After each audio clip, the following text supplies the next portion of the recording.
Welcome back to From the Pages, where we take a look at media from across the board that all were inspired by or adapted from a comic book. So, let's see. So far, I've taken a look at a failed TV pilot, a big blockbuster movie, and a Saturday morning cartoon show. That's a pretty good spread, but I think we can do a little bit better. But for something different, what should I do? Video game? Well, maybe, but I don't have a capture card to record the footage. Heroes? Really? I mean, I'm gonna need a lot more booze before I even try to tackle this show. What is this convenient third thing? Oh yes. Today we're gonna take a look at something that's gonna make this show a little bit more horrible. Wait.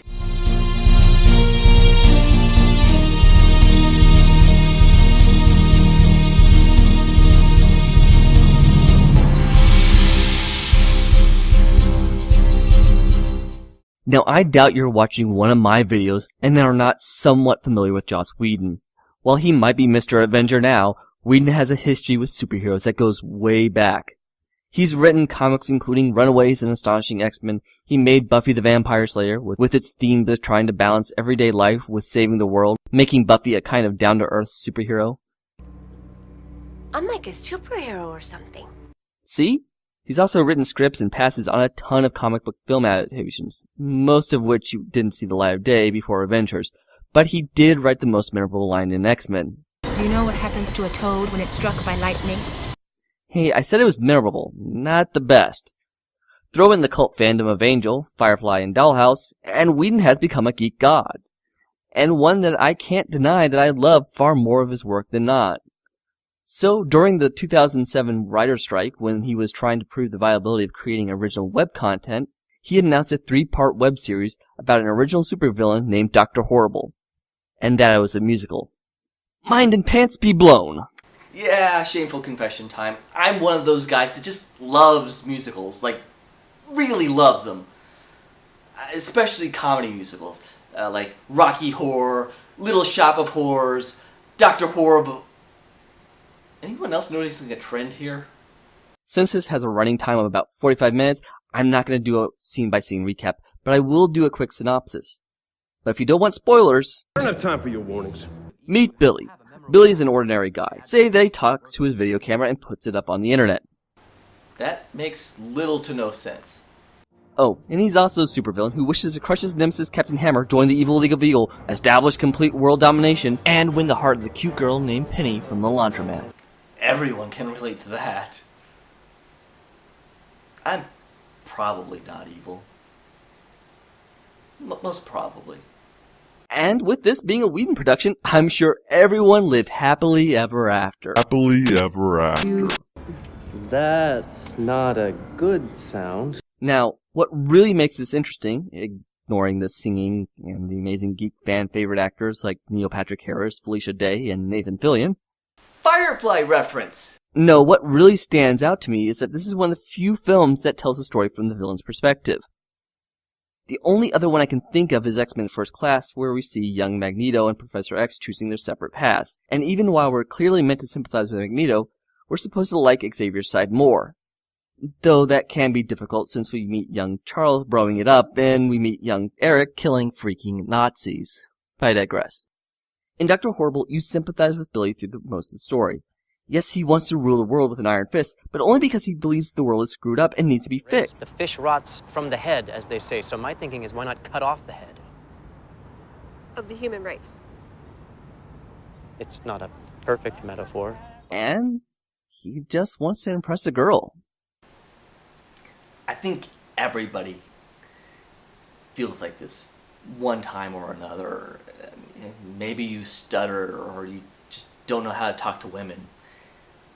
Like I do, or maybe you meet that one really special girl, and you just overthink every little action you do until the point you're not either doing anything, or you just completely blow it. Like I did that few dozen times. Or you meet a member of the opposite sex, and you scream out, "Girl!" in a panicked voice and run away. Look, this isn't all about me, okay?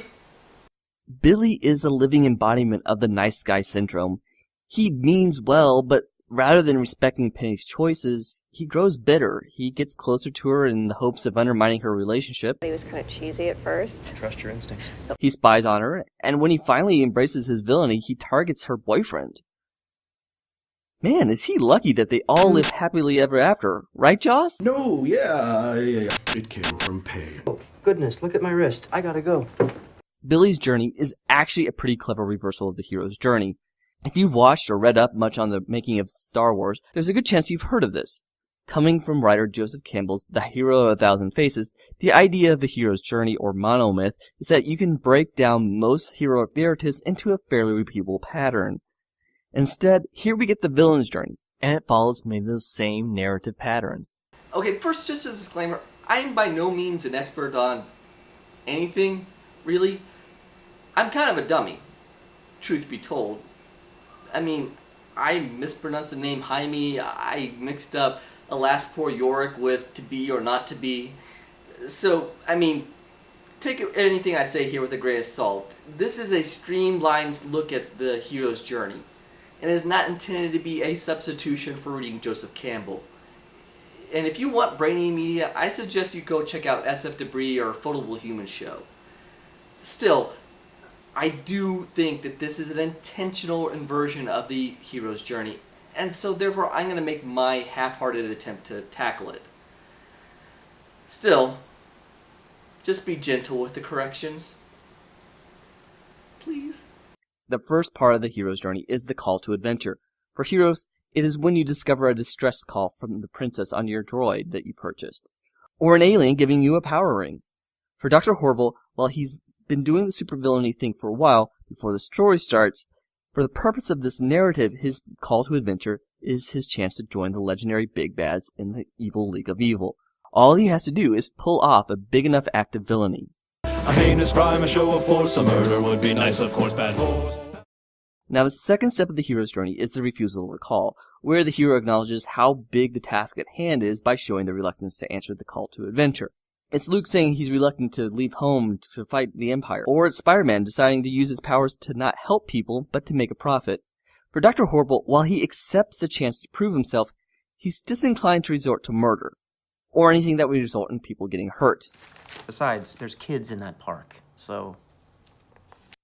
His previous attempts at crime, while illegal, seemed more like childish pranks than anything else. He wants to prove himself worthy of being evil, without actually committing to it. Step 3 is the supernatural aid. It's the device that lets the hero overcome his difficulties. It can be a signature weapon like Excalibur, your father's lightsaber, or it can be power armor, a formula that makes you a super soldier, or the sun of your adopted planet giving you strength far greater than normal men. For Dr. Horrible, it's the freeze ray. It not only serves as the title of the first song of the story, it's the plot element that enables said story. Billy imagines being able to stop the world with it and accomplish all the things that he wants to do. His heist of the Wonderflonium to power the freeze ray sets him on the path of full villainy, and the completed freeze ray gives him his best shot at taking out Captain Hammer. Without the freeze ray, there wouldn't be a story. Freeze ray. Tell your friends. Step 4 is crossing the threshold.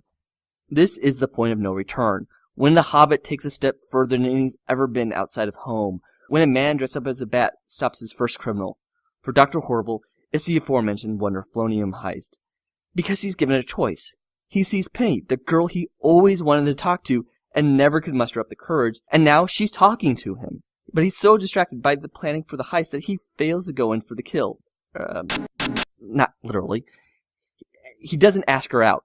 Then the heist nearly becomes disastrous as Captain Hammer intervenes, and Dr. Horrible literally nearly throws the girl out of his dreams into the path of his greatest enemy. He takes it well. Balls. Step 5 is the belly of the whale. This is the fallout for crossing the threshold. The world now looks different to them. It's often darker and scarier. Whether that's going to a cantina in the middle of a hive of scum and villainy, or a group of runaways realizing that they have no authority figure they can turn to. They're no longer in Kansas anymore, Toto. For Billy, he's crushed by Penny and Captain Hammer's relationship. The first song of Act 2 is called My Eyes, as he starts to see the world differently. He's no longer just the naive wannabe villain. He's becoming bitter and cynical. But it's plain to see of me is on the rise.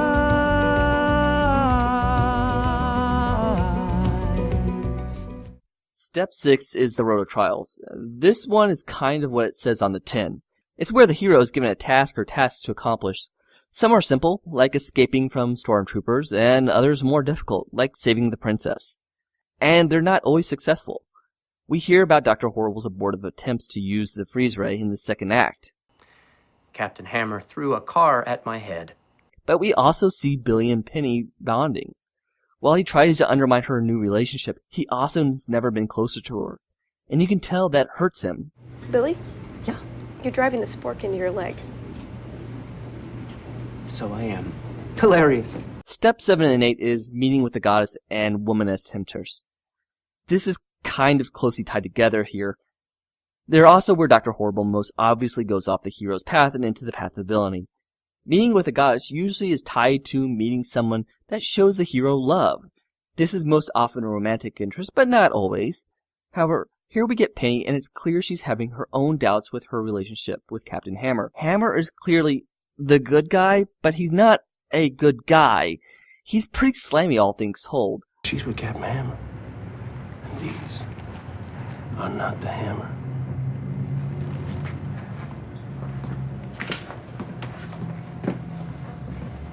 The Hammer is my penis. Penny clearly is having doubts, and if Billy wasn't so caught up in his own world, he'd probably have a pretty good chance at being there when Hammer tired with her. But he doesn't. Instead, we move on to woman as temptress phase. Despite the name, it's not always about women. It can be the point where a mercenary is given his money and allowed to leave, or a superhero is given a chance at vengeance instead of justice that he knows he should be seeking. Here, it's pretty obvious that Penny is Dr. Horrible's temptation, but not Penny the person. Penny the prize. This becomes clear in the song Brand New Day, where he fantasizes that by finally crossing his own personal line of no killing with Captain Hammer, that he'll be able to win over Penny. But her tears will dry when I hand her the keys to a shiny new Australia. Now it's pretty clear that Penny isn't someone who would woo over murder. But Dr. Horrible is so wrapped up in the idea of beating his rival and getting his reward that he doesn't think of what Penny actually would want. Like I said, this is where Dr. Horrible begins to become the villain. That might be why we need to skip over the next step, atonement with the Father. While you can make a case that he does eventually join the evil League of Evil, but that's more of a coda to the story rather than a narrative beat. At this point, the person he needs to atone with is Penny, and instead he's all but abandoned her on his quest to finally kill Hammer. There's no atonement because he's gone down the path of villainy, and he's gone down the path of villainy because he seeks no atonement. Step 10 is apotheosis. This is the part where the story of the character has transcended to their final level. It's where Luke manages to use the Force to help him destroy the Death Star. It's where Neo becomes the One. In Dr. Horrible, we think we know what's going to happen. Dr. Horrible uses the freeze ray on Captain Hammer, and he looks like he's finally become the villain. He's confident, he's intimidating, he has his death ray at point blank to Captain Hammer, and he hesitates.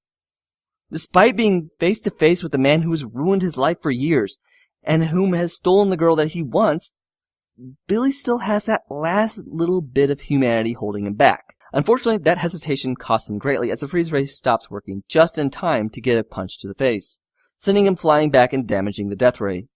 When Hammer tries to use it on Dr. Horrible, it explodes. Dr. Horrible is unhurt, and Captain Hammer feels pain for the first time and runs off.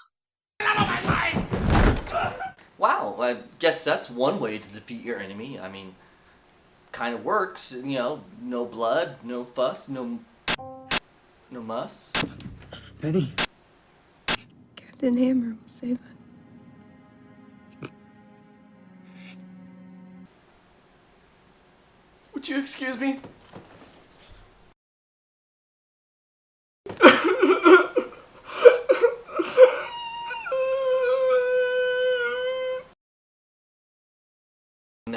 No, this is not how it ends. No, he had a freeze ray. It wasn't working, but I bet he could get it working, and he could freeze her body before she died, really and completely, and in the sequel, he'd bring her back to life, and they'll get married and have babies, and I'm gonna go write fan fiction. Whedon!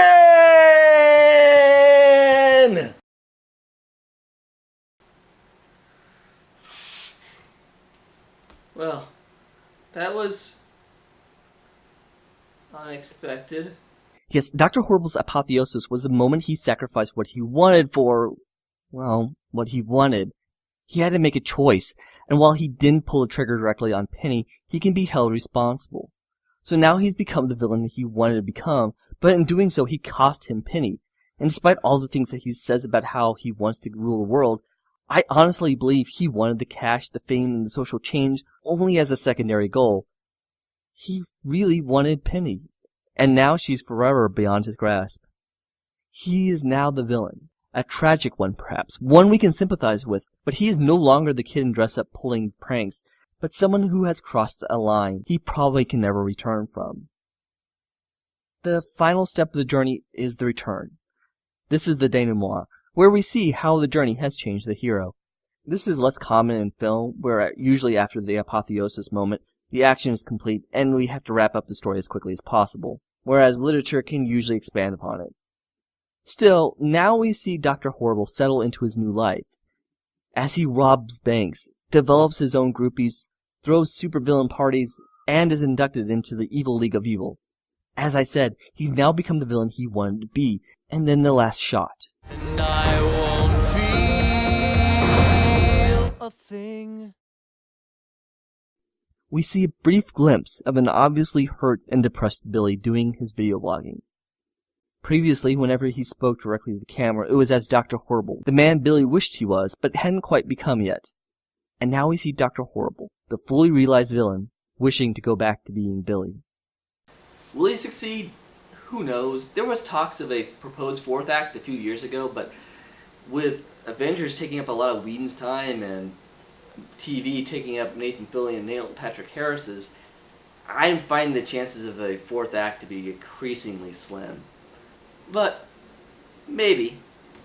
Until then, I highly recommend you check it out. You can still find it online for free, but I think the DVD is a superior version. Not only does it have a buttload of special features, it's also got its own musical commentary track that is more brilliant than I think a lot of the songs in the actual musical itself. Check it out. Overall, Dr. Horrible is classic Joss Whedon, finding the meat of the story and telling it subtly enough that I didn't realize I was rooting for a villain, even when it was obvious. I was rooting for the underdog, and I didn't realize the journey he was on until he crossed the line and became a full-on baddie. And when that happened, I was genuinely crushed. And that's a good thing. We need to be challenged and surprised by the media we take in, for good or evil. Still, there is something to be said for a happy ending. So if you excuse me, I'm going to watch the Avengers for the 9 billionth time. Whedon!